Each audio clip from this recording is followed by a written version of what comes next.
गठन की लड़ाई हम आप लोगों के साथ मिलकर लड़ेंगे। ठीक है।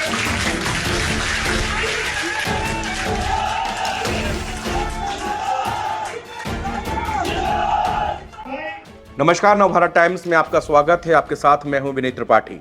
बीजेपी हरियाणा में सब कुछ ठीक नहीं चल रहा।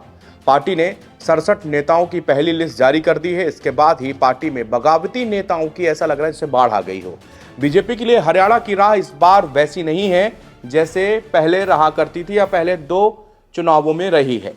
अभी हाल ही में लोकसभा चुनाव में बीजेपी और कांग्रेस को यहां से 5-5 सीटें मिली हैं। पार्टी सीएम मनोहर लाल खट्टर को हटाकर नायब सिंह सैनी को सीएम बनाया था। पार्टी इस बार उन्हीं के फेस पर इलेक्शन लड़ रही है, लेकिन न सिर्फ पार्टी के लिए बल्कि नायब सिंह सैनी के लिए ये एक बड़ी चुनौती है कि वो कैसे पूरी पार्टी को एकजुट रख सकते हैं, वो भी ऐसे कि जबकि इलेक्शन बिल्कुल सर पर हो। आलाकमान ने उनके ऊपर जो विश्वास जताया है उसको पूरा करने में सैनी कामयाब होते हैं या ये नहीं, ये देखना दिलचस्प होगा। मगर अभी के हालातों से तो ऐसा लग रहा है जैसे हरियाणा में मानो बीजेपी नेता इस्तीफा देने के लिए आतुर बैठे हों। बीजेपी के कई नेताओं की क्लिप सोशल मीडिया पर भी वायरल हो रही है। बीजेपी नेता कविता जैन जो भरी सभा में ही रोने लगी। बीजेपी के सीनियर लीडर करदेव कंबोज, उनका एक वीडियो खूब वायरल हो रहा है जिसमें वो नायब सिंह सैनी उनसे हाथ मिलाने के लिए आगे आते हैं। वो गाड़ी से उतरते हैं, आगे की ओर आते हैं। नायब सिंह सैनी हाथ आगे बढ़ाते हैं, लेकिन कंबोज अपने हाथ बचाते हुए सिर्फ ऐसे मुद्रा पे और वो सीधे निकल जाते हैं।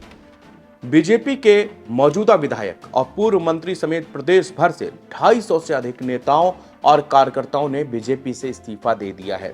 बीजेपी ने बुधवार रात 67 प्रत्याशियों की पहली सूची जारी की थी, जिसमें 9 विधायकों के टिकट काटे गए थे। लिस्ट के जारी होने के हरियाणा बीजेपी में भगदड़ मची है। कई नेताओं ने निर्दलीय लड़ने का भी ऐलान कर दिया है। बीजेपी से टिकट न मिलने पर देश की चौथी सबसे अमीर महिला सावित्री जिंदल ने भी हिसार से निर्दलीय चुनाव लड़ने का ऐलान कर दिया है। उन्होंने समर्थकों से कहा कि मैं बीजेपी की प्राथमिक सदस्य नहीं हूं। मैं चुनाव न लड़ने के बारे में बोलने के लिए दिल्ली से वापस आई थी, लेकिन आपका प्यार और विश्वास देखकर मैं चुनाव लड़ूंगी। यह मेरा आखिरी चुनाव होगा। सावित्री मशहूर उद्योगपति और कुरुक्षेत्र से बीजेपी सांसद नवीन जिंदल की मां है।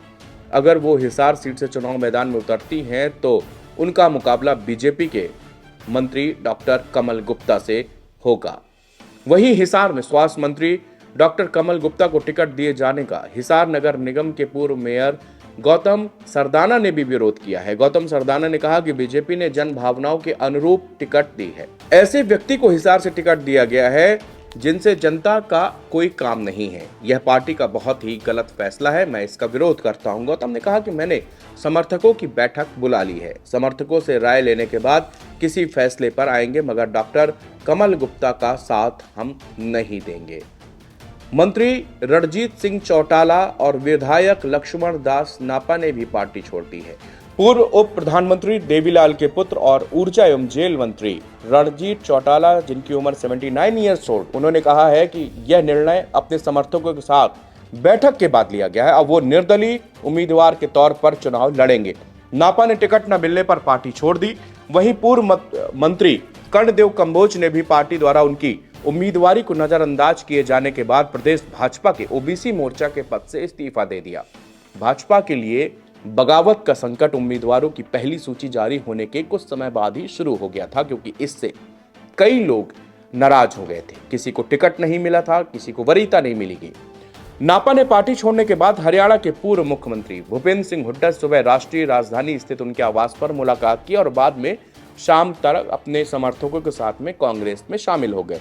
इस मौके पर पूर्व मुख्यमंत्री हुड्डा भी मौजूद थे। हुड्डा ने उनको और उनके समर्थकों का पार्टी में स्वागत करते हुए कहा कि नापा और उनके साथ हमारी पार्टी में शामिल होने वालों ने सही समय पर सही फैसला लिया है। उन्होंने कहा कि यह फैसला भाजपा को सत्ता से बाहर करने और कांग्रेस की बड़े बहुमत वाली सरकार बनाने का मार्ग प्रशस्त करने में सहायक सिद्ध होगा। इस तरह से बीजेपी के तकरीबन 250 ऐसे नेता और कार्यकर्ता हैं जिन्होंने अब तक यहां पर इस्तीफा दे दिया है। कांग्रेस की आज शाम को पहली लिस्ट जारी होने की संभावना बताई जा रही है। वहीं विनेश फोगाट, बजरंग पुनिया कांग्रेस में शामिल हो चुके हैं और उनको भी पार्टी जल्दी ही टिकट देगी, जो कि शाम को एक बैठक के बाद में उम्मीद है कि टिकट जारी किए जा सकते हैं, पहली सूची निकाली जा सकती है। बीजेपी के लिए मुश्किलें अब आसान इसलिए नहीं होने वाली क्योंकि पहले से ही एंटी इनकम्बेंसी का माहौल हरियाणा के अंदर है। 10 सालों से भाजपा वहां पर अपनी सरकार चला रही है। ऐसे में अब यहां पर देखना होगा क्या नायाब सिंह सैनी अपनी सीट इलेक्शन लड़ने के साथ साथ क्या वो नेताओं के बगावती सुरों को साध पाएंगे, क्या वो नेताओं को मना पाएंगे। अगर ऐसा नहीं हुआ तो आप ये समझ लीजिए कि बीजेपी को इस चुनाव में खासा नुकसान देखने को मिल सकता है।